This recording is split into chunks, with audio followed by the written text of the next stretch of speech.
আল্লাহ তাআলা থেকে কিছু শ্রবণ করব এবং নিজেরা আমল করব। তো সেই উদ্দেশ্যে যে আল্লাহ পাক আমাদেরকে তৌফিক দিয়েছেন বসার জন্য, তার দরবারে লাখ কোটি শুকর, আলহামদুলিল্লাহ। মাগরিবের পর অনেক বড় দামি সময়। তো মাগরিবের নামাজের পরে কিছু জিকির আজকার আছে, এগুলি সন্ধ্যাকালীন কিছু দোয়া আছে যেগুলি পড়া আমাদের জন্য অনেক ফায়দার, অনেক উপকারের। তো ওই জন্য কিন্তু আমরা যেহেতু কোরআনে পাক নিয়ে বসেছি, এই জন্য আমরা সেগুলি হয়তো পরে আদায় করে নিতে পারি। তো শেষ করে তারপরে, তো তার পূর্বে আমরা একটা সূরা মশক করতে পারি। তো সূরা আলাম তারা এক সপ্তাহ আমরা মশক করছি, তারপরের সপ্তাহে লিইলাফি। আজকে আমরা সূরা মাউনটা একটু মশক করে নেওয়া যেতে পারে। আউযু বিল্লাহি মিনাশ শাইতানির রাজীম।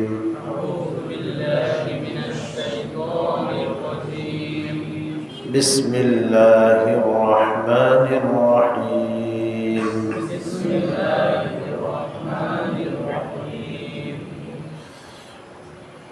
أرأيت الذي يكذب بالدين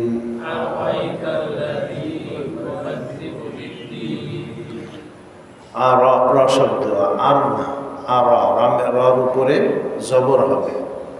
আরাআইতা, আরাআইতা বলেন।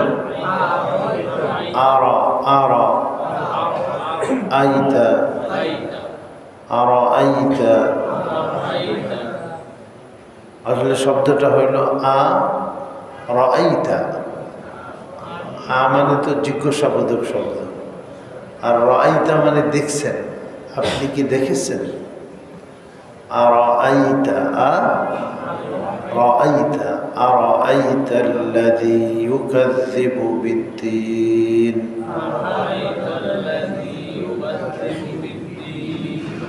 ইউকাযযিবু, দালটা অত্যন্ত নরমভাবে উচ্চারিত হয়। ইউকাযযিবু বিদ্দীন। আরাআইতা আল্লাযী ইউকাযযিবু বিদ্দীন।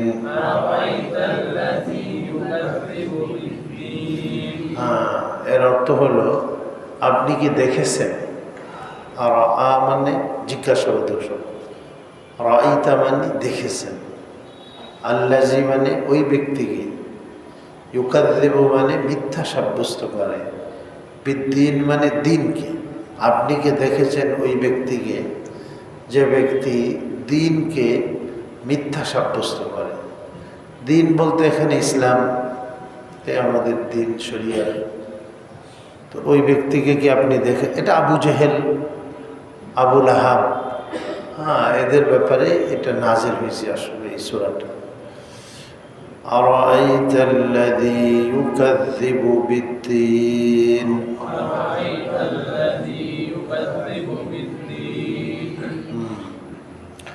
فذلك الذي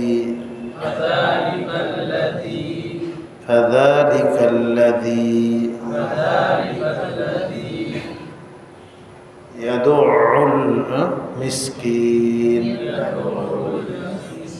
فذلك الذي يدع اليتيم।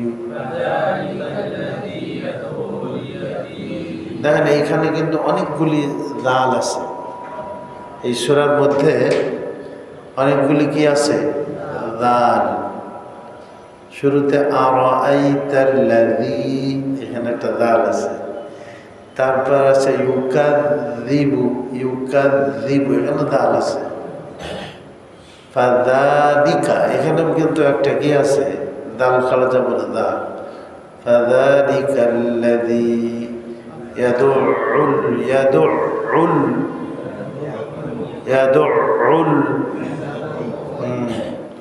আইনের উপরে তাজদীদ আছে। তাজদীদ আলা অক্ষর দুইবার উচ্চারণ করতে হয়। একবার ডান তার ডাইনের হরকতের সাথে, একবার তার নিজ হরকতের সাথে। ইউকাযযিবু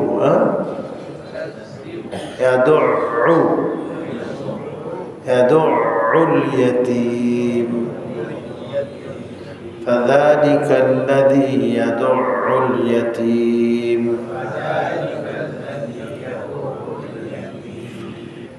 ফাযালিকা ফাযালিকা যালিকা যালিকা যেন না হয়, দাল হবে, দাল জিহ্বার আগা, উপরের দাঁতের আগা। ফাযালিকাল্লাযী ইয়াদুল ইয়াতীম। ফাযালিকা মানে সুতরাং, ফাযালিকা মানে সে ওই লোক, আল্লাযী যে, ইয়াদুউ দাআ ইয়াদুউ এ শব্দের অর্থ হলো ধাক্কা দেওয়া। এতিমকে ধাক্কা দেয়, যার বাপ নাই তাকে এতিম বলা হয়। দয়ার পাত্র, দেখভাল করার মতো কেউ নাই, অভিভাবক নাই, তো সে দয়ার পাত্র। কিন্তু সে দয়া করে না, বরঞ্চ এতিমের গলা ধাক্কা দেয়, এতিমের উপরে জুলুম করে, অত্যাচার করে। ফাযালিকাল্লাযী ইয়াদুউ মানে ধাক্কা দেওয়া, ইয়াদুল ইয়াতীম।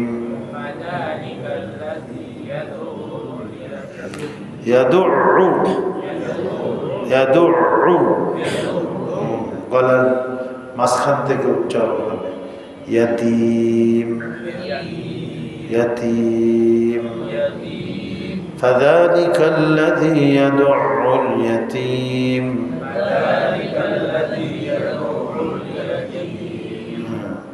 সেই ব্যক্তি যে এতিমকে ধাক্কা দেয়। ওয়ালা ইয়াহুয্যু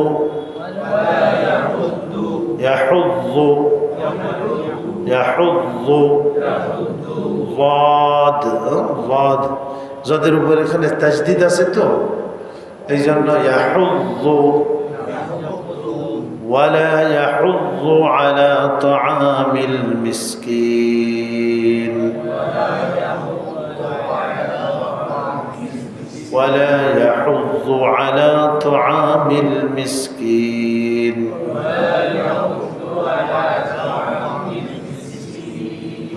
সে উদ্বুদ্ধ করে না। ইয়াহুদ্দ মানে উৎসাহিত করা, উদ্বুদ্ধ করা, মিসকিনদের খানা দানা ব্যবস্থা করা। এক তো এতিমকে গলা ধাক্কা দেয়, আবু জেহেলের কথা বলছেন, আর কি করে,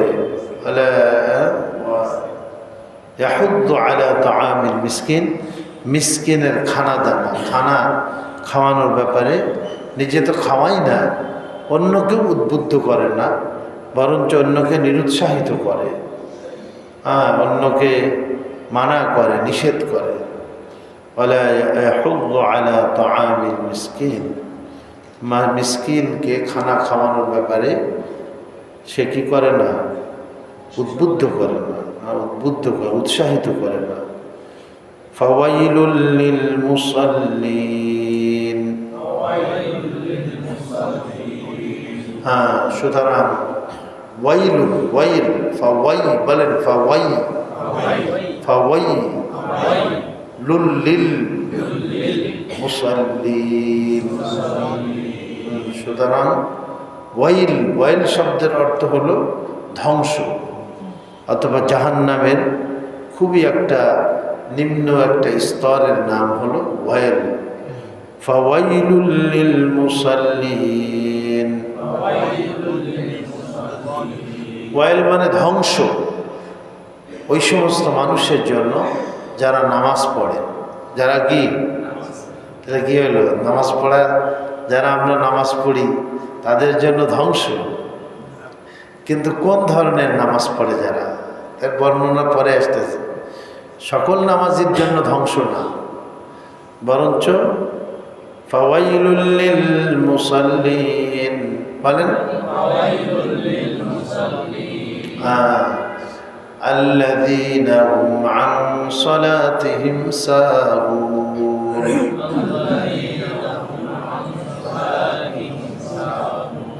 হ্যাঁ, যারা তাদের নামাজকে ভুলে যায়। ভুলে যাওয়ার অর্থ কি? অর্থ চলে যাচ্ছে। এক তো নামাজে আমরা অনেক সময় রাকাত ভুলে যাই, এটা তো ভুলতেই পারে। নবীজি আলাইহিস সালামও ভুলে গেছেন, 3 রাকাতে সালাম ফিরাই দিয়েছে। হ্যাঁ, জোহর বা আসরে একবার নবীজি 3 রাকাত পড়ে সালাম ফিরাই দিয়েছে। সাহাবারা তো পেরেশান, হুজুরের কাছে জিজ্ঞেস করবে, তার সাহস পাইতেছে না। তা একজন জিজ্ঞাসা করেই বসছে, জুলিয়াদাইন নাম ছিল ওনার। ইয়া রাসূলুল্লাহ, আপনি কি ভুলে গেছেন না জোহরের নামাজ 1 রাকাত কমাই দেওয়া হয়েছে? হুজুর বলে যে কি ব্যাপার, কি হয়েছে, কেন? বলে আপনি 3 রাকাত পড়ছেন।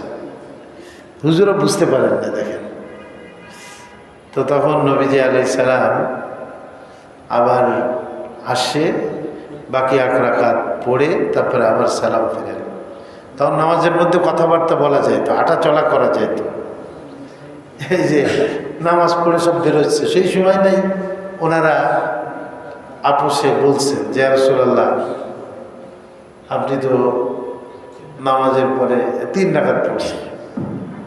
তো তখন নামাজের মধ্যে এগুলি জায়েজ ছিল। অনেক জিনিস নামাজের ব্যাপারে প্রথম দিকে ছিল, কিন্তু পরের দিকে আর কি সেটা ছিল না। অনেকে নামাজের মধ্যে কথাবার্তা বলা জায়েজ ছিল, পরে কথাবার্তা নিষেধ হয়ে গেল, কিন্তু সালাম দেওয়া জায়েজ ছিল, আসসালামু আলাইকুম, ওয়ালাইকুম আসসালাম। এখন নামাজের মধ্যে কথাবার্তা তো দূরে থাক, নামাজের মধ্যে কেউ যদি সালাম দেয় আর আপনি যদি সালামের জবাব দেন, আপনার নামাজ থাকবে? নামাজ ভেঙে যাবে, সালাম দেওয়া যাবে। এই জন্য নামাজের অনেক জিনিস এটা বুঝতে হবে, এবং ওলামায়ে কেরাম এগুলি ব্যাখ্যা দিয়েছেন। হ্যাঁ, যে কোনটা আগে কোনটা পরে, অনেকে মানতে চায় না এগুলি।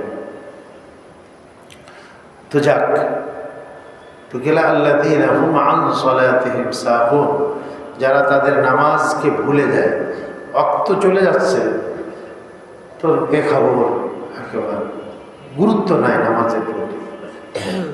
হ্যাঁ, যারা নামাজের অক্তকে ভুলে যায়। আল্লাযীনা হুম ইউরাউন, বলেন আল্লাযীনা হুম ইউরাউন।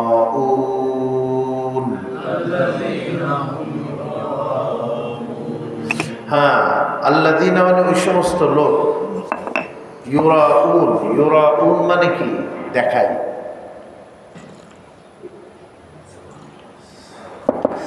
রিয়া মানে দেখানো, আর ইউরাউন শব্দের অর্থ হলো যারা দেখায়, নামাজ দেখায়, আমল দেখায়। তো মানুষকে দেখানোর জন্য যদি কেউ নামাজ পড়ে, তাহলে ওই নামাজ হবে নাকি আল্লাহকে দেখাইতে হবে? আল্লাহ পাককে দেখাইতে হবে। তাসবিহ পড়ে অনেকে, তাসবিহ হাতে নিয়ে ঘুরতেই আছে, নিতে মানা নাই, কিন্তু যদি তার দিলের মধ্যে এটা থাকে যে মানুষ দেখুক আমি তাসবিহ পড়তেছি, মানুষ দেখুক আমি তাহাজ্জুদ পড়তেছি, মানুষ দেখুক আমি কোরআন পড়তেছি, এ ধরনের প্রবণতা বা এই ধরনের ইচ্ছা যদি থাকে, তাহলে ওইটাকে রিয়া বলা হয়। কি বলে ওইটা? তো রিয়ার সাথে কি কোনো আমল কবুল হবে? বলেন, হবে না। এই জন্য রিয়া মুক্ত হইতে হবে। কিন্তু এখানে বলতেছে যারা মানুষকে তাদের নামাজকে দেখায়, দেখানো, বিশেষ করে মুনাফিক যারা, তারা তো প্রকৃত নামাজ পড়তে আসতো না, ওরা মানুষকে দেখানোর জন্য। তাহলে আল্লাযীনা হুম ইউরাউন, ওই সমস্ত লোক যারা মানুষকে কি করে? দেখায়। ওয়ায়ামনাউনাল মাউন, আল্লাযীনা হুম ইউরাউন,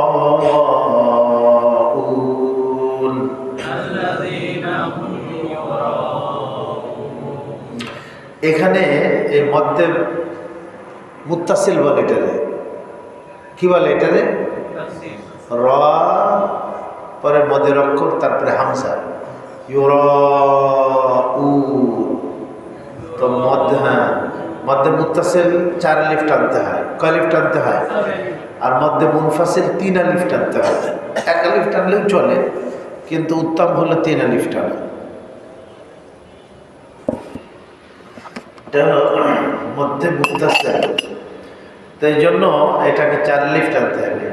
ইউরাউন আল্লাযীনা হুম ইউরাউন,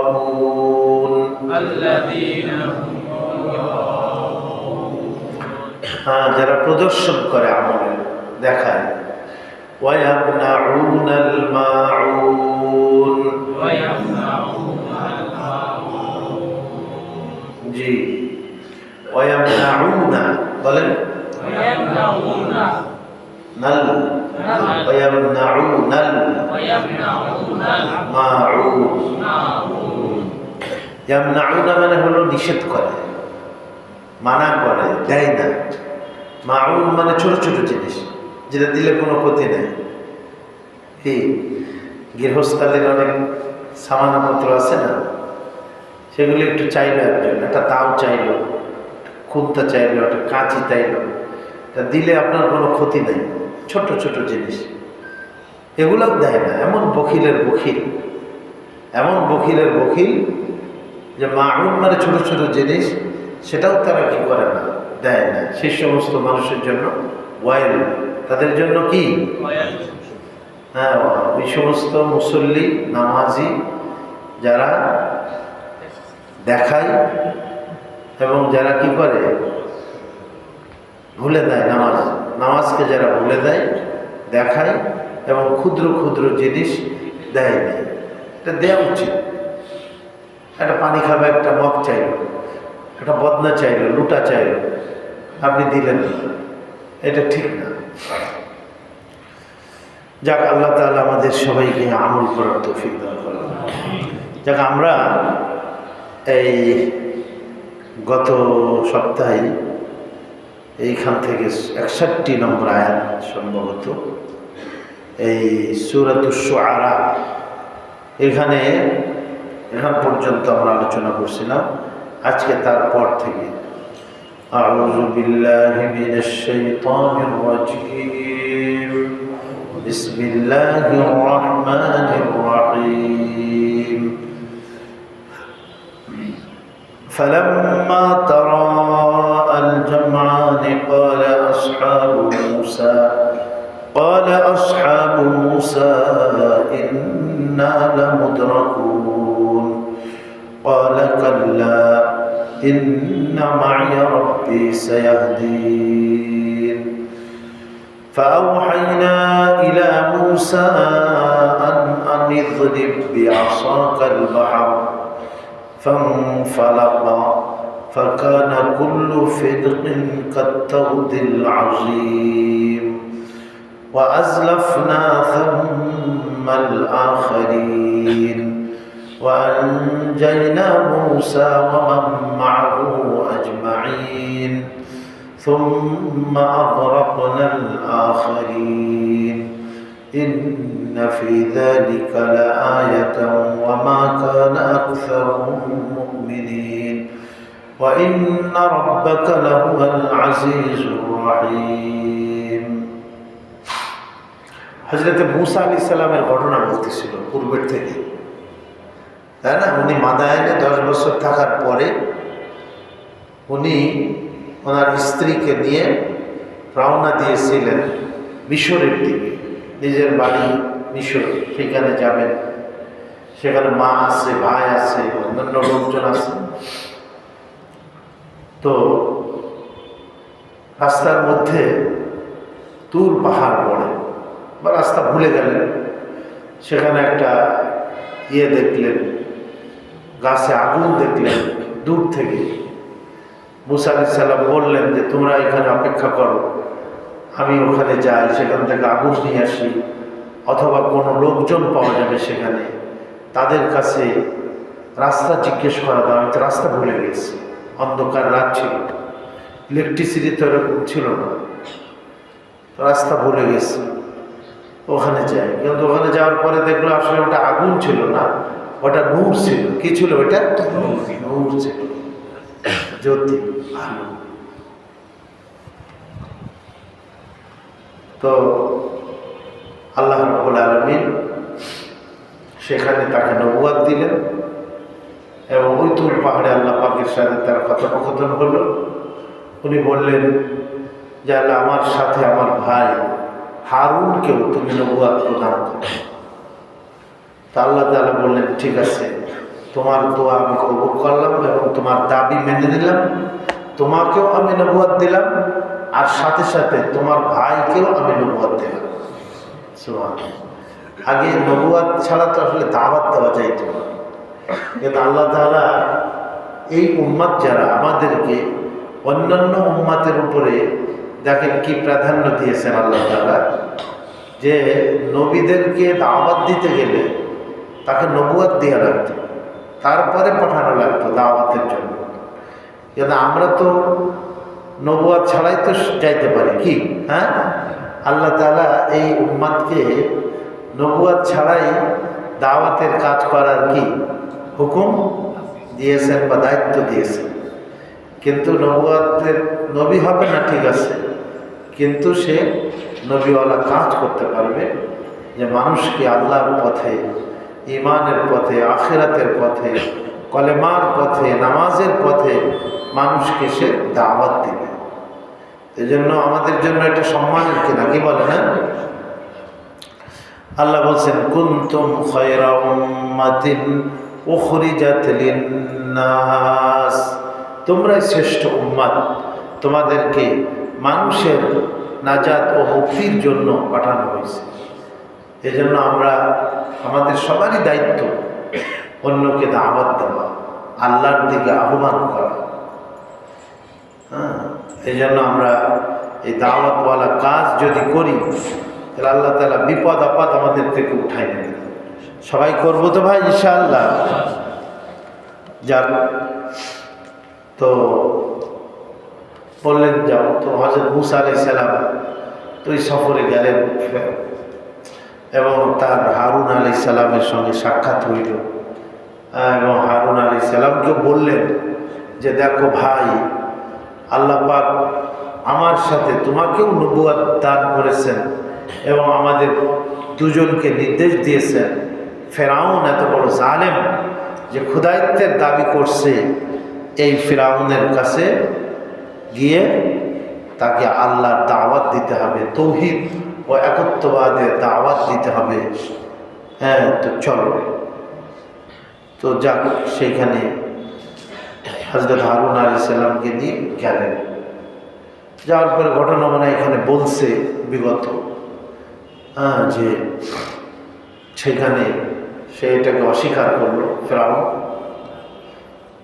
মূসা আলাইহিস সালামকে বললো যে তোমার কি আছে, অলৌকিক কি ঘটনা তোমার, যে তুমি যে নবী তার প্রমাণ কি? আল্লাহ তাআলা মূসা আলাইহিস সালামকে বাহ্যিকভাবে দুইটা প্রমাণ দিয়েছিলেন। একটা প্রমাণ ছিল লাঠি ছাড়লে সাপ হয়ে যায়, এইটা দেখালেন। লাঠি ছাড়লেন, বিশাল অজগর সাপ হয়ে গেল। আর আরেকটা প্রমাণ, বগলের মধ্যে হাত দিলে, হাত বাহির করলে আর হাত আলোয় ঝলমাল করতে থাকে, এরকম। এই দুইটা বলে ঠিক আছে, তোমরা এই দুই মুজিজা নিয়ে যাও। তো ফেরাউন যখন জিজ্ঞাসা করলো যে তোমার কি অলৌকিক, তখন উনি এইটা দেখালেন, দুইটাই দেখালেন। তো বলে এটা বড় জাদুঘর, তো জাদু লাঠিকে সাপ বানায় ফেলতেছে, হাতের মধ্যে এরকম আলো সৃষ্টি করে ফেলতেছে, এটা তো অনেক বড় জাদুঘর। তো কি করলো, তো এর জাদুকে ধ্বংস করে দিতে হবে। এই জন্য শহরের প্রায় 70,000 80,000 কেউ কম বেশি এরকম বলছে জাদুঘরদেরকে একত্রিত করে একটা নির্দিষ্ট দিনে তারা কি করবে, জাদু প্রতিযোগিতা হবে, কম্পিটিশন হবে, মুসা যেতে না জাদুঘররা যেতে, কে হক এবং কে বাতিল, কে সত্য কে মিথ্যা এর প্রমাণ হবে। তো সত্যি সত্যি নির্দিষ্ট দিনে নির্দিষ্ট সময়ে তারাও আসলো। আর এরকম হযরত মুসা আলাইহিস সালাম গেলেন। যাওয়ার পরে ফেরাউনের যে জাদুঘররা ছিল তারা বলল যে, হে ফেরাউন, যদি আমরা বিজয়ী হই তাহলে কি আমাদের কোনো পুরস্কার থাকবে? ফেরাউন বলল যে, নিশ্চয়ই তোমাদের পুরস্কার থাকবে, বরঞ্চ তোমরা আমার নৈকট্য অর্জন করবে, আমার নিকটতম মানুষ তোমরা কি হয়ে যাবে, দরবারি লোকজন হয়ে যাবে। তো যাক, কিন্তু সত্যি সত্যি যখন তারা তাদের লাঠি এগুলি সাপ হয়ে গেল, তো তাদের রশিগুলি নিক্ষেপ করলো, সাপের মতো দৌড়াদৌড়ি করতে লাগলো। কিন্তু মুসা আলাইহিস সালাম যখন তার লাঠি নিক্ষেপ করলেন, বিশাল আজদাহা সাপ হয়ে সমস্ত সাপকে গিলে খেয়ে ফেলল। তো তারা বুঝতে পারল যে এটা কোনো জাদু না, মুসা আলাইহিস সালাম আল্লাহর নবী এবং মুসা আলাইহিস সালামের দ্বীনকে গ্রহণ করা এটা আমাদের জন্য কর্তব্য। এজন্য সকলের সমস্যারে বলে ফেলল, আমান্না বিরব্বিল আলামিন রব্বি মুসা ওয়া হারুন। আমরা রব্বুল আলামিনের উপর ঈমান আনলাম এবং যে রব মুসা এবং হারুনের রব তার উপরে আমরা সবাই ঈমান আনলাম। ফেরাউন বলল, আরে তোমরা কি করলে এটা?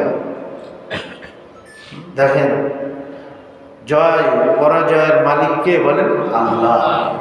বিজয়ের মালিক আল্লাহ তাআলা। আল্লাহ তাআলা মুসা আলাইহিস সালামকে নিঃস্ব অবস্থায় ফেরাউন আর ফেরাউনের লোকজনের উপরে বিজয় দান করে দেবেন। এবং পাবলিক বুঝতে পারবে যে আসলে মুসা আলাইহিস সালাম হক এবং সত্য। কিন্তু বুঝেও অনেক মানুষ ঈমান আনে নাই হযরত মুসা আলাইহিস সালামের উপর। তারা কি করলো?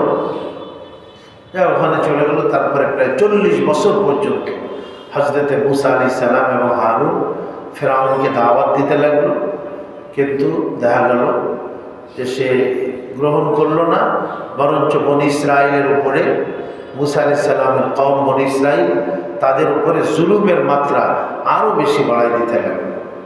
এভাবে করতে করতে করতে করতে 40 বছর যখন অতিবাহিত হইল, আল্লাহ তাবারক ওয়া তাআলা আর বনী ইসরাইলকে আল্লাহ তাআলা নির্দেশ দিলেন মুসা আলাইহিস সালামের মাধ্যমে যে তোমরা আল্লাহর ইবাদত করো, নামাজ পড়ো, আল্লাহর কাছে দোয়া করো, এই করো। তো দেখা গেল যে আল্লাহ তাআলা তাদের নাজাত ও একটা মুক্তি দেওয়ার একটা সময় চলে আসে। তখন তাদের একটা মেলার দিন ছিল বনী ইসরাইল, এবং সেখানে তারা যাওয়ার জন্য ফিরআউনের লোকজন থেকে স্বর্ণ অলংকার নিয়েছিল অনেক। তারা দিয়েছে তাদেরকে, ঠিক আছে, এরা তো আমাদেরই লোক, এদেরকে দিয়ে দিলে কি হবে, এরা তো আর পালায় যাবে না, এরা তো আমাদের এখানেই থাকবে। কিন্তু ঘটনা দেখেন অন্যরকম হয়ে গেল। আল্লাহ পাক রাতের বেলায় তাদেরকে নির্দেশ দিয়ে দিলেন যে যাও তোমরা মিশর ছাড়ো। হযরত মুসা আলাইহিস সালাম এদেরকে শোনাই দিলেন যে আল্লাহর অর্ডার হয়ে গেছে, আমাদেরকে মিশর থেকে বাহিরে চলে যেতে হবে। তো তারা গভীর রাতে এরকম রওনা দিয়ে দিল। ফেরাউন আর ফেরাউনের লোক লস্কর বুঝতেও পারল না, তো তারা মিশর ছেড়ে চলে গেল।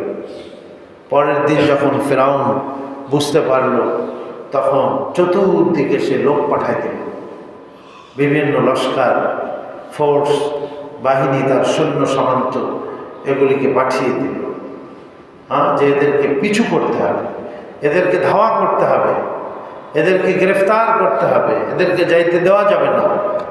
এরকম কি করলো? তাদেরকে ধাওয়া করল।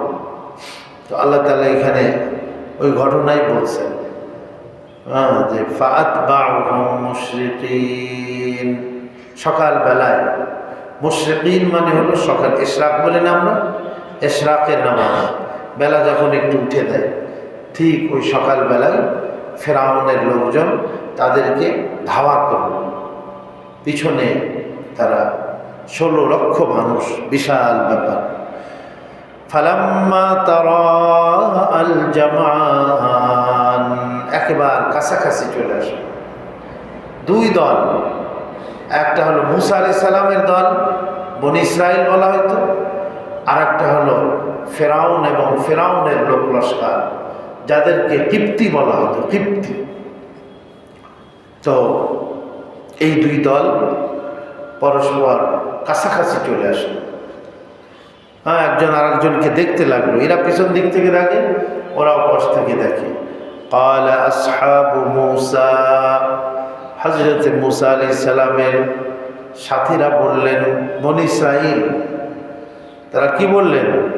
ইন্না লামুদরাকুন, হে মূসা আমরা ধরা পড়ে গেছি। লামুদরাকুন মানে আমরা ধরা পড়ে গেছি।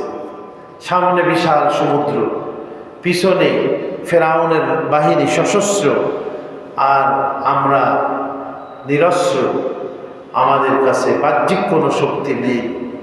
সামনে সমুদ্র, পিছনে শত্রু, নির্ঘাত মৃত্যু। সামনে গেলেই সমুদ্রে ডুবে মরতে হবে, আর এখানে যদি দাঁড়িয়ে থাকি কিনারায়, তাহলে পিছন দিক থেকে শত্রু এসে আমাদের সবাইকে গ্রেফতার করবে, কতল করবে, হত্যা করবে। আমাদের যাওয়ার আর রাস্তাই নেই। কিন্তু মানুষ যেখানে রাস্তা খুঁজে পায় না, মানুষ বান্দা যদি সে আল্লাহর দিকে ধাবিত হয় এই বিপদের মুহূর্তে, আল্লাহ ওই বিপদের মুহূর্তেও তাকে কি করেন? সাহায্য করেন। এজন্য বলছে ওয়া ইয়াত্তাকিল্লাহা ইয়াজআল লাহু মাখরাজা ওয়া ইয়ারযুকুহু মিন হাইসু লা ইয়াহতাসিব। যে আল্লাহকে ভয় করে চলে, আল্লাহর হুকুম আহকামগুলি ঠিক মতো মেনে চলে, নিষেধাবলী থেকে বেঁচে থাকে, তাকওয়া এবং ক্ষুধাভীতির উপরে সে জীবন যাপন করে, আল্লাহ বলেন যে তার জন্য পেরেশানির সময় বা তার বিপদের সময় আমি তার জন্য রাস্তা বাহির করে দিই। মাখরাজা, মাখরাজা মানে রাস্তা। আমি আল্লাহ তার জন্য রাস্তা বাহির করে দিই, মুক্তির রাস্তা আমি বাহির করে দিই। তা হযরত মূসা আলাইহিস সালাম আল্লাহ পাকের দিকে মুতাওয়াজ্জে হয়েছে, এবং হযরত মূসা আলাইহিস সালাম তাদেরকে বলছেন, ক্বালা কাল্লা, হে আমার কওম বনী ইসরাইল, কাল্লা, কখনোই না, মানে কখনোই আমরা ধরা পড়ি না। তোমরা যে বলছো আমরা ধরা পড়ে গেছি, না, কাল্লা, কখনোই না। ইন্না মাইয়া রাব্বি সায়াহদিন, নিশ্চয়ই আমার সাথে আমার প্রভু আছেন, তিনি রাস্তা দেখাবেন আমাদের। রাস্তা বন্ধ, পিছনেও শত্রু, সামনে সমুদ্র, তিনি আমাদের জন্য রাস্তা দেখাবেন। মানুষ ভাবতেও পারে না। ওয়ারযুকুহু মিন হাইসু লা ইয়াহতাসিব, আল্লাহ বলেন আল্লাহ তাআলা তাকে এমন জায়গা থেকে তার মুক্তির ব্যবস্থা করেন, তার রিজিকের রাস্তা খোলেন, সে কল্পনাও করতে পারে না, ভাবতেও পারে না। একজন সাহাবী হযরতে মিকদাদ রাদিয়াল্লাহু আনহু, অভাব চলতেছে, কিন্তু উনি ইস্তেঞ্জা করতে গিয়েছে, আর সেখান থেকে একটা ইঁদুর আসছে, 14 বার আসে 14টা স্বর্ণের টুকরা, স্বর্ণ মুদ্রা, দিনার বলা হয়, 14টা দিনার ওনার সামনে রেখে গেছে। এবং যাওয়ার সময় সেই ইঁদুরটা তার হাত পা ছেড়ে এরকম প্রদর্শন করে তারপরে সেখান থেকে সে বিদায় নেয়।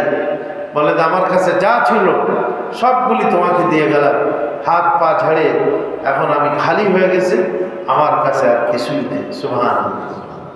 তো ইঁদুরের মাধ্যমে আল্লাহ ওনাকে রিজিক দিছে। হ্যাঁ, আল্লাহ বলেন ওমা মিন দাব্বাতিন ফিল আরদি ইল্লা আলাল্লাহি রিজকুহা, পৃথিবীতে কোনো প্রাণী যা বিচরণ করে, জমিনের মধ্যে বিচরণকারী কোনো প্রাণী এমন নেই যার রিজিকের দায়িত্ব আল্লাহ নেন না। মায়ের পেটে থাকতেই আল্লাহ তাআলা তার রিজিকের ব্যবস্থা করলেন। তো নবীজি আলাইহিস সালামের কাছে উনি আসছেন, এসে বলছেন যে ইয়া রাসূলুল্লাহ এইরকম এরকমের ঘটনা। আল্লাহ তাআলা নবীজি বললেন, দেখো তুমি যে তাকওয়ার উপরে চলো, আল্লাহর আহকামাতের উপরে চলো এবং তার নিষেধাবলী থেকে বেঁচে থাকো, এই কারণে আল্লাহ তোমাকে মিন হাইসু লা ইয়াহতাসিব, যেখান থেকে তুমি কল্পনাও করো নাই, ভাবতেও পারো নাই, সেখানে আল্লাহ তোমার জন্য রাস্তা করছে, রিজেকের ব্যবস্থা করে দিয়েছে আল্লাহ তাআলা সেই জায়গাতে। সুবহানাল্লাহ বিহামদিহি। তো এই জন্য তাকওয়া অবলম্বন করলে আল্লাহ তাআলা রিজিকের দ্বারকে মুক্ত করে দেন। আমরা চেষ্টা করবো তো ভাই ইনশাআল্লাহ। হযরত মুসা আলাইহিস সালাম নবীর নজর আল্লাহর উপরে, বললেন যে না, আল্লাহ আছে আমার সাথে, তিনি রাস্তা দেখাবেন। ওই যে নবীজি আলাইহিস সালাম গুহার মধ্যে হযরত আবু বকর রাদিয়াল্লাহু আনহু ঘাবড়ে গেছেন, বলে কাফেররা যদি পায়ের দিকে তাকায় তাহলে তো আমরা ধরা পড়ে যাব। নবীজি আলাইহিস সালাম তাকে অভয় দিলেন, বলেন কাল্লা, হে আবু বকর তুমি ঘাবড়ায়ও না, আমাদের সাথে আমরা দুইজন না, বরঞ্চ আমাদের সাথে তৃতীয় জন কে আছে? আল্লাহ আছে। হ্যাঁ, সানিয়াস নাইনি ইজ হুমা ফিল গারি ইয ইয়াকুলু লিসাহিবিহি লা তাহজান ইন্নাল্লাহা মা'ানা। হ্যাঁ, হে যখন তুমি তোমার বন্ধুকে বলতেছিলে আবু বকরকে, লা তাহজান, হে আবু বকর তুমি চিন্তা করো না, ঘাবড়ায়ও না, ইন্নাল্লাহা মা'ানা, নিশ্চয়ই আল্লাহ আমাদের সবার সাথে আছে। এজন্য এই উম্মত যখন দাওয়াতওয়ালা কামকে করবে, মানুষকে সৎ কাজে আদেশ করবে, অসৎ কাজ থেকে নিষেধ করবে, তা আল্লাহ পাকের সাহায্য এই উম্মতের সাথে থাকবে, যেরকম পূর্বে আল্লাহর সাহায্য নবীদের সাথে ছিল। এই উম্মতের সাথে আল্লাহ তাআলা ওই আচরণ করবে যে আচরণ নবীদের সাথে করছে। হযরত আলা হাজরামি রাদিয়াল্লাহু আনহু ছিলেন, উনি ওনার দল বল, ওনার উট ঘোড়া যা ছিল সাথে সব নিয়ে উনি একটা সাগর পাড়ি দিয়ে, কিছুই নাই কিন্তু ওনার ঘোড়া চালাই দিয়েছে, ঘোড়া পানির উপর দিয়ে হাঁটে চলে গেছে। সুবহানাল্লাহ। তাহলে দেখেন আল্লাহ তাআলা ওনাদের সাথেও ওরকম ব্যবহার করছেন যা নবীদের সাথে করছেন। হযরত মুসা আলাইহিস সালামকে আল্লাহ তাআলা নির্দেশ দিলেন, ফাআওহাইনা ইলা মুসা, সেই বিপদের মুহূর্তে হযরত মুসা আলাইহিস সালাম আল্লাহর দিকে মুতাওয়াজ্জি হলেন, আল্লাহর দিকে ধাবিত হলেন। আল্লাহ বলেন যে আমি মুসা আলাইহিস সালামের উপরে ওহী নাযিল করলাম, নির্দেশ দিলাম মুসাকে, আনিযরিব বিআসাকাল বাহর, হে মুসা তুমি তোমার লাঠি দ্বারা সমুদ্রের উপরে আঘাত করো। এক সময় লাঠি ছেড়ে দিতে বলছে আল্লাহ। হ্যাঁ, তোমার হাতে কি? লাঠি, এটার দ্বারা আমি এই অমুক কাজ করি, পাতা পাড়ি, বকরিকে খাওয়াই, আরো কত কাজ করি এটার দ্বারা। আল্লাহ বলেন হে মুসা তুমি লাঠি ছেড়ে দাও। ছেড়ে দিলেন, বিশাল সাপ হয়ে গেল। এই কে করে বলেন? আর এখানে বলতে লাঠি মজবুত করে দিলেন নদীর উপরে, নদী তো না সমুদ্র, সমুদ্রের উপরে একটা বাড়ি মারতে হবে। ইদরিব, আঘাত কর, বে আসা আঁকা, আসা মানে হলো লাঠি, তোমার লাঠি দ্বারা। আল বাহার, বাহার মানে সমুদ্র, বাহার মানে কি? অনেকে বলে নীল নদের মধ্যে ফিরাউন ডুবছে, আসলে নীল নদ ছিল না ওইটা, নীল নদ তো ছোট। আমাদের বুড়িগঙ্গা নদী যে আছে, আমরা তো মিশরে গিয়েছি, ওখানে দেখছি নীল নদ, এর থেকে 2-3 গুণ হবে আমাদের বুড়িগঙ্গা নদীর থেকে, কিন্তু স্রোত, ভালো স্রোত আছে নদীর মধ্যে।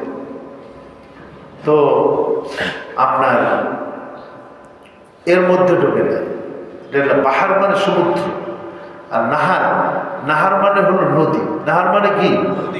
নদী, তার বহুবচন আনহার।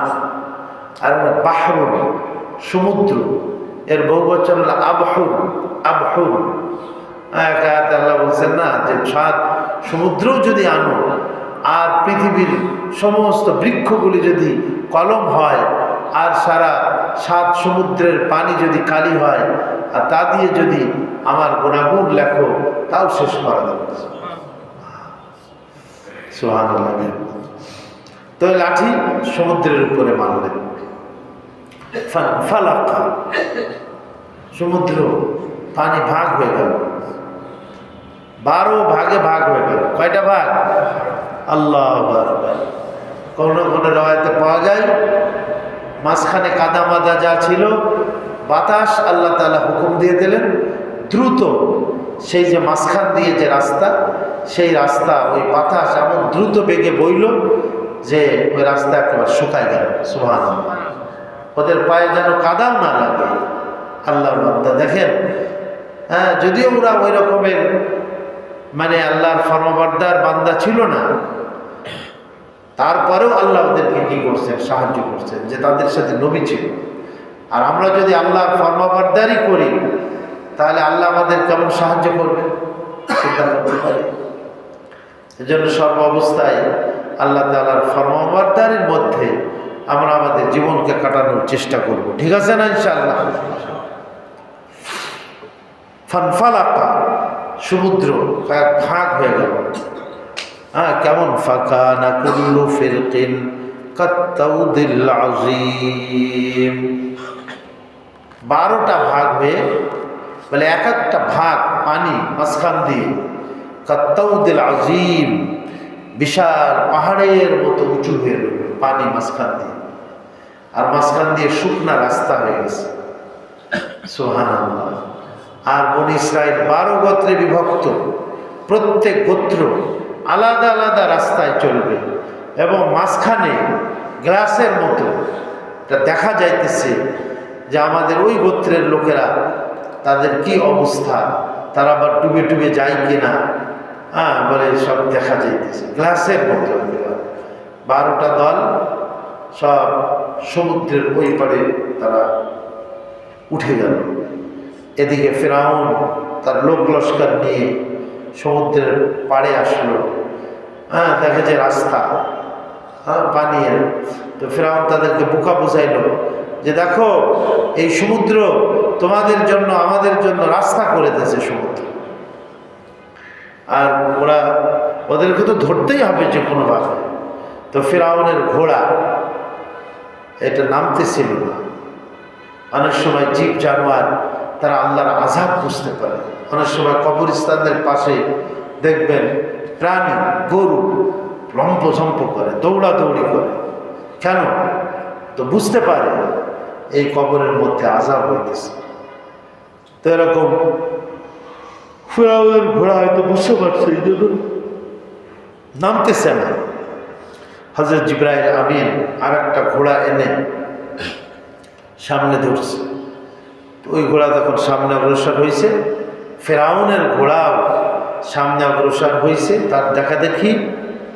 এবং ফিরআউন যখন নেমে গেছে, তার লোক লস্কর যত ছিল সব এরকম নেমে গেছে। এমনকি সর্বশেষ কাফেলা, তার শেষ মাথা যেটা ছিল, সেটাও সমুদ্রের মধ্যে চলে আসছে। এখন সবাই সমুদ্রের মাঝখানে। হ্যাঁ, সুবহানাল্লাহ। তখন আল্লাহ তাআলা নির্দেশ দিয়ে দিলেন, হে পানি, তুমি কি হয়ে যাও? আবার মিলিত হয়ে যাও। সুবহানাল্লাহ। এজন্য জালালউদ্দিন রুমি বলছেন, আবু আতিশ খাকু বাদো বান্দান, আবু আতিশ খাকু বাদো বান্দান, বা মানো তু মুর্দা বা হক জিন্দান। আগুন, বাতাস, পানি, মাটি সবই জীবিত। আমার আপনার কাছে যদিও এটা মৃত মনে হয়, কিন্তু আল্লাহ পাকের কাছে কি সব চিন্তা। এজন্য আল্লাহ কোরআনে বলছেন এক আয়াতে, ওয়া ইম মিন শাইইন ইল্লা ইউসাব্বিহু বিহামদিহি ওয়ালাকিন লা তাফকাহুনা তাসবিহাহুম। পৃথিবীর কোনো জিনিস এমন নেই যা আল্লাহর তাসবিহ পড়ে না। ঘড়িটাও তাসবিহ পড়ে, টিক টিক করে করে সে আল্লাহর তাসবিহ পড়ে। বৃক্ষ, গাছ গাছালি, পাহাড় পর্বত, সাগর নদী, আল্লাহর যত মাখলুকাত আছে, জীব জানোয়ার প্রাণী, সব কিছু আল্লাহ পাকের তাসবিহ পড়ে। কিন্তু আমরাই শুধু আল্লাহর কি নাফরমানি করি। সবাই আল্লাহর তসবিহ পড়ে, ফরমাবরদারি করে, বাস কি হলো?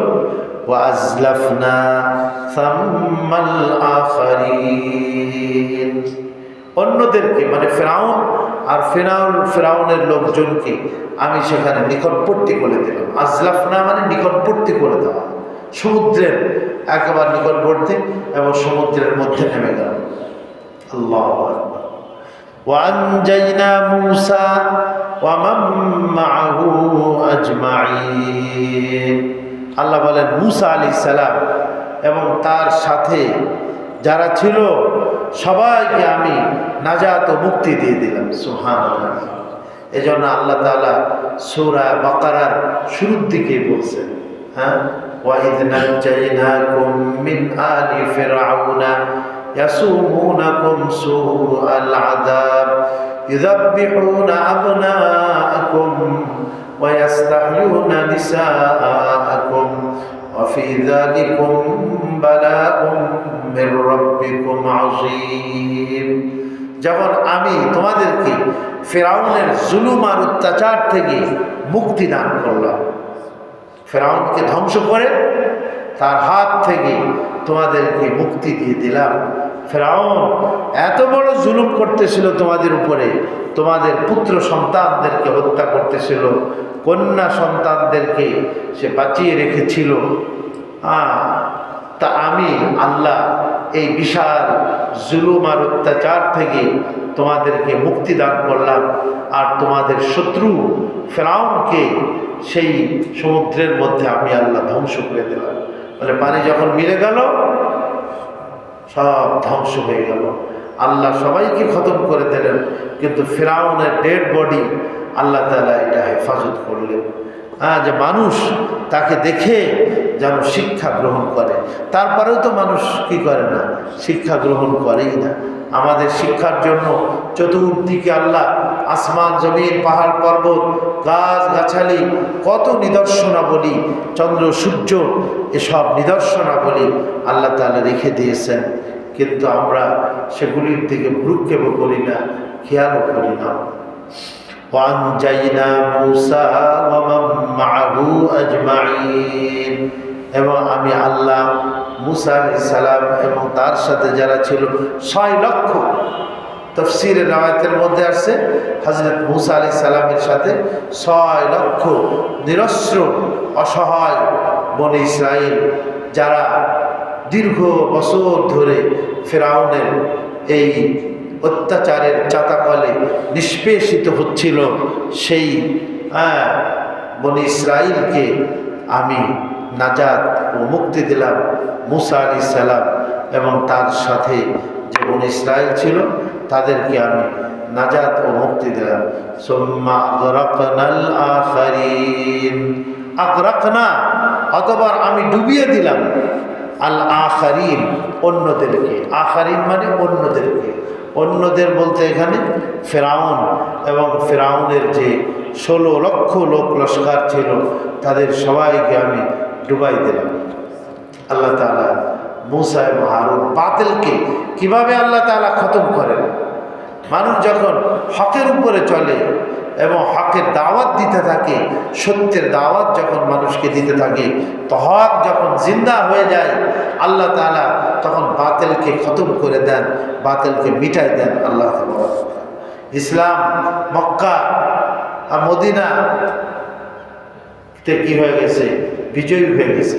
আস্তে আস্তে আস্তে আস্তে ধীরে ধীরে সেই মক্কা মদিনার বাইরে গোটা আরবের ভিতরে চলে, এরপরে আরব দেশ অতিক্রম করে এই কোথায় আফ্রিকার মধ্যে, ইউরোপের মধ্যে, আরও এশিয়ার মধ্যে, আরও চীনের মধ্যে বিভিন্ন দেশে এই ইসলাম ছড়িয়ে পড়ল। সুবহানাল্লাহ।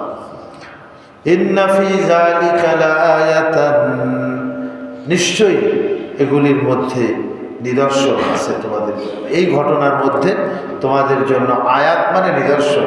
ওয়ামা কানা আকসারুহুম মুমিনিন, অধিকাংশ মানুষ ঈমানদার না, অধিকাংশ মানুষ মূর্তি পূজা করে, শিরক করে, ঈমানদার না, তাওহীদপন্থী না, তারা হলো শিরক দেখলেন না এরা কিভাবে আল্লাহকে নিয়ে ঠাট্টা বিদ্রুপ করছে। বাউল নাকি বাউল না ফাউল, বাউল ফাউল, এইটা নিয়ে তো অনেক কিছু।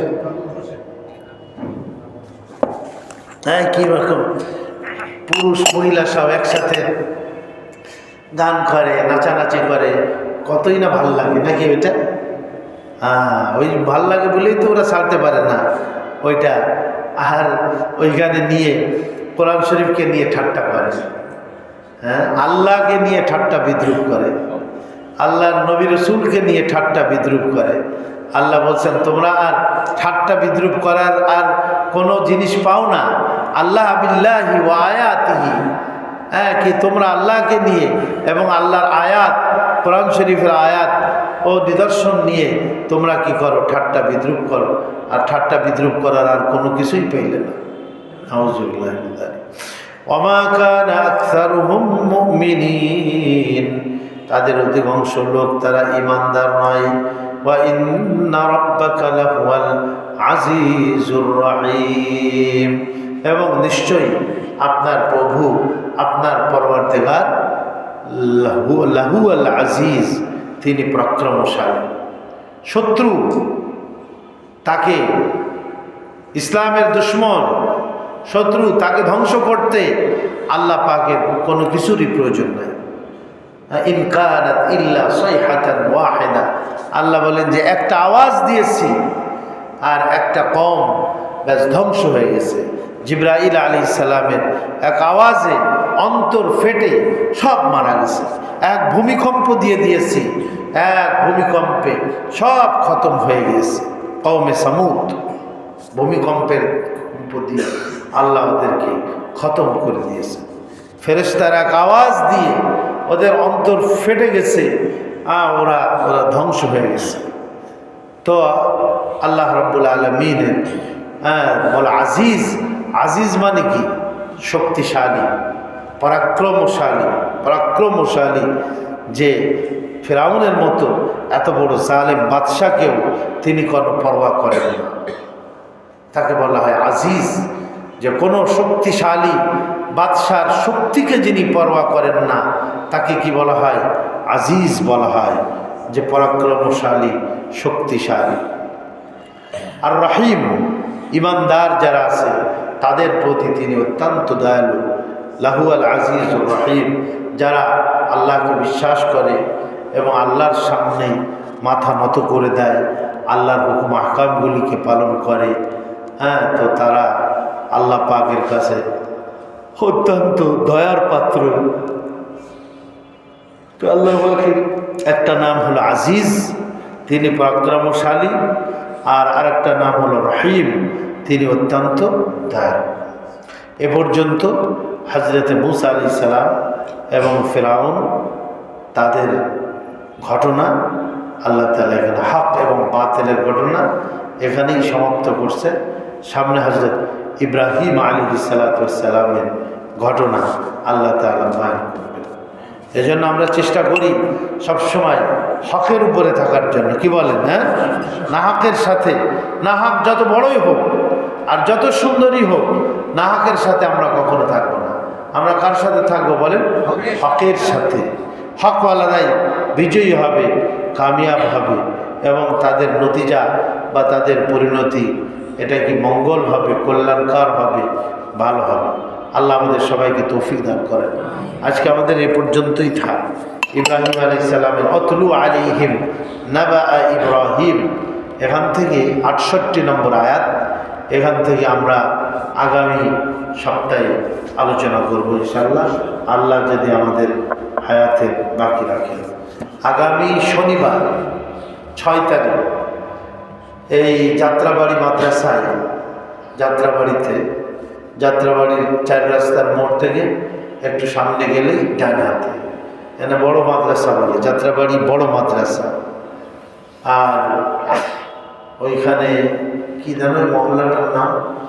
রিক্সাওয়ালারা সবাই চেনে, নামটা ভুলে গেলাম, সুন্দর একটা নাম আছে ওই জায়গাটা। তো ওইখানে আমাদের সকাল 9টা থেকে শুরু হবে মাগরিব বা ঈশা পর্যন্ত চলবে। সারা দিনের প্রোগ্রাম, সারা বাংলাদেশ থেকে আলেম ওলামা ওনারা আসবেন এবং এবং ওখানে দাওয়াতুল হকের বিভিন্ন আমলের মশক হবে, ওলামায়ে কেরামের বয়ানও হবে। এই জন্য আমাদের যাত্রাবাড়ি হজরত উনিও বয়ান করে থাকেন, বয়ান করবেন। আমাদের যাদের সময় সুযোগ হয়, আগামী শনিবার আমরা যাত্রাবাড়ি বড় মাদ্রাসায় দাওয়াতুল হকের সালানা জলসা, বাৎসরিক ইজতেমা, দাওয়াতুল হকের বাৎসরিক ইজতেমায় আমরা যাওয়ার জন্য চেষ্টা করব আগামী শনিবার ইনশাআল্লাহ। ঠিক আছে। আর আমাদের এইখানে আপনার দাওয়াতুল হকের কার্যক্রম যেটা, সেটা তো চলতেই থাকে। তারপরে আগামী 13 তারিখে সম্ভবত আমাদের এইখানে আছে, আগামী 13 তারিখ রবিবার। 13 তারিখ কি রবিবার? এই যে কবে আসে সেটা, গেল রবিবার কয় তারিখ ছিল? গত সোমবার। কালকে সোমবার গেছে 1 তারিখ, তাই না? তাহলে আগামী রবিবার হবে পয়লা রবিবার 7 তারিখ। আর এরপরে 13 তারিখ নেই, এরপরে 14 তারিখ। 14 তারিখ রবিবার হবে, সেটা আমাদের এইখানে আমরা ইনশাআল্লাহ সেখানে শরীক হওয়ার চেষ্টা করব। আর আমরা শনিবার, আগামী শনিবার 6 তারিখ আমরা যাত্রাবাড়ি মাদ্রাসায় ওখানে ইনশাআল্লাহ এই ইজতেমাতে শরীক হব। আল্লাহ আমাদেরকে তৌফিক দান করেন। দোয়া করে আল্লাহুম্মা সাল্লি আলা সাইয়্যিদিনা মাওলানা মুহাম্মাদিন ওয়া আলা আলিহি ওয়া সাহবিহি। আলহামদুলিল্লাহ, আলহামদুলিল্লাহ রাব্বিল আলামিন, ওয়াসসালাতু ওয়াসসালামু আলা সাইয়্যিদিল আমবিয়াই ওয়াল মুরসালিন ওয়া আলা আলিহি ওয়া সাহবিহি আজমাইন। ربنا ظلمنا أنفسنا وإن لم تغفر لنا وترحمنا لنكونن من الخاسرين. ربنا فاغفر لنا ذنوبنا وكفر عنا سيئاتنا وتوفنا مع الأبرار. رب ارحمهما كما ربياني صغيرا. আল্লাহ আমাদের সকলের গুনাহ খাতাকে মাফ করে দাও। আল্লাহ আমাদের মা বাবা, দাদা দাদি, নানা নানি, ছেলে মেয়ে, সন্তান সন্ততি, স্ত্রী, আল্লাহ আমাদের পরিবার পরিজন সবাইকে মাফ করে দাও। আল্লাহ যারা অন্ধকার কবরে চলে গেছেন তাদেরকেও ক্ষমা করে দাও। আমরা যারা হায়াতে আছি আমাদেরকে নেক হায়াত নসিব করে দাও। আল্লাহ নেক আমলের মধ্য দিয়ে, বিশেষ করে 5 ওয়াক্ত নামাজ জামাতের সহিত তাকবীরে উলার সাথে আদায় করার তৌফিক আমাদের নসিব করে দাও। আল্লাহ মেহেরবানি করে তুমি আমাদের এই কোরআনে পাকের থেকে যে আমরা আলোচনা করলাম, তোমার এই শাশ্বত বাণী আল্লাহ কোরআনুল মজিদ, আল্লাহ এই আলোচনার মাজমাতে আমরা যারা শরীক আছি আমাদের সবাইকে মাফ করে দাও। গুনাহ খাতাকে ক্ষমা করে দাও, ভুল ত্রুটিকে মার্জনা করে দাও। আল্লাহ আমাদের দ্বীনের উপরে ইস্তেকামত নসিব ফরমাও, সুন্নাতের উপরে ইস্তেকামত নসিব করে দাও। আল্লাহ সমস্ত রকমের গুনাহ ও পাপ থেকে, অন্যায় কাজ থেকে আমাদের সবাইকে দূরে থাকার তৌফিক নসিব করে দাও। ইয়া আল্লাহ আমাদের দেশের জন্য কল্যাণ ও মঙ্গলের ফিকির করো। আল্লাহ অসুস্থ যারা আছেন তাদেরকে তুমি শেফায়ে কামেলা আজেলা নসিব করে দাও। ইয়া আল্লাহ আমাদের বিএনপির নেত্রী খালেদা জিয়া খুবই অসুস্থ, উনি সহ আল্লাহ ওনাকেও তুমি হায়াত থাকলে সুস্থ করে দাও, আর হায়াত না থাকলে ইমানের সাথে আল্লাহ মৃত্যু নসিব করে দাও।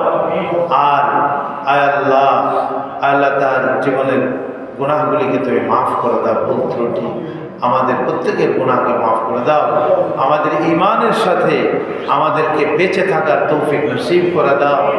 আর যখন মৃত্যুর সময় ঘনিয়ে আসে, কলেমার সাথে ইমানের সাথে আমাদের মৃত্যু তুমি নসিব করে দিবে। আল্লাহ কলেমা পড়তে পড়তে, আল্লাহ নেক আমল করতে করতে আমাদের তুমি মউত নসিব করে দিও আসানির সাথে। আল্লাহুম্মা ইন্না নাউযু বিকা মিন সাকারাতিল মাউত, আমিন সাকারাতিল মাউত, মৃত্যু যন্ত্রণা থেকে আল্লাহ আমরা কষ্টের থেকে তোমার কাছে পানাহ চাইতেছি। ইয়া আল্লাহ, ইয়া আল্লাহ মৃত্যু যন্ত্রণা অনেক বড় কষ্টকর, যেটা সবাইকে উপলব্ধি করতে হবে। আয় আল্লাহ, তুমি আমাদেরকে আসানের মৃত্যু নসিব করে দেবে। আল্লাহ, কষ্টের মৃত্যু থেকে, আকস্মিক মৃত্যু থেকে, অপমৃত্যু থেকে তুমি আমাদের সবাইকে হেফাজত করো। আয় আল্লাহ, তোমার আযাব ও গজব, ভূমিকম্পের আযাব থেকে আমাদের সবাইকে তুমি হেফাজত করো। আয় আল্লাহ, মেহেরবানি করে আয় আল্লাহ আমাদের জান মাল, আমাদের ঈমান আমল, আল্লাহ আমাদের সার্বিক সব কিছুরই তুমি হেফাজত করো। আল্লাহ রব্বানা তাকাব্বাল মিন্না ইন্নাকা আনতাস সামিউল আলিম ওয়া তুব আলাইনা ইন্নাকা আনতাত তাওয়াবুর রহিম। সুবহানা রাব্বিকা রাব্বিল ইজ্জাতি আম্মা ইয়াসিফুন ওয়া সালামুন আলাল মুরসালিন আলহামদুলিল্লাহি রাব্বিল আলামিন। ইঞ্জিনিয়ার আব্দুল জলিল সাহেব।